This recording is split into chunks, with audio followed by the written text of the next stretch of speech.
ಟಿಬೆಟ್ನಲ್ಲಿ ಬ್ರಹ್ಮಪುತ್ರ ನದಿಗೆ ಮೆಗಾ ಅಣೆಕಟ್ಟು ನಿರ್ಮಾಣ ಮಾಡುವ ಕಾಮಗಾರಿಯನ್ನ ಚೀನಾ ಆರಂಭಿಸಿದ ನಂತರ ಇದೇ ಮೊದಲ ಬಾರಿಗೆ ಭಾರತ ಪ್ರತಿಕ್ರಿಯೆ ಕೊಟ್ಟಿದೆ. ತನ್ನ ಹಿತಾಸಕ್ತಿಯನ್ನು ರಕ್ಷಿಸಲು ಮೇಲ್ವಿಚಾರಣೆ ಮತ್ತು ಅಗತ್ಯ ಕ್ರಮಗಳನ್ನು ತೆಗೆದುಕೊಳ್ಳುವುದಾಗಿ ಭಾರತ ಹೇಳಿದೆ.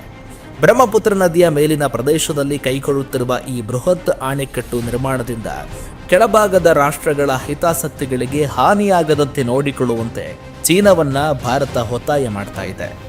ನಮ್ಮ ಹಿತಾಸಕ್ತಿಯನ್ನು ರಕ್ಷಿಸಲು ಮೇಲ್ವಿಚಾರಣೆ ಮತ್ತು ಅಗತ್ಯ ಕ್ರಮವನ್ನು ತೆಗೆದುಕೊಳ್ಳುವುದನ್ನು ಮುಂದುವರಿಸುವಂತೆ ವಿದೇಶಾಂಗ ವ್ಯವಹಾರಗಳ ಸಚಿವಾಲಯದ ವಕ್ತಾರ ರಣಧೀರ್ ಜೈಸ್ವಾಲ್ ಹೇಳಿಕೆ ಕೊಟ್ಟಿದ್ದಾರೆ.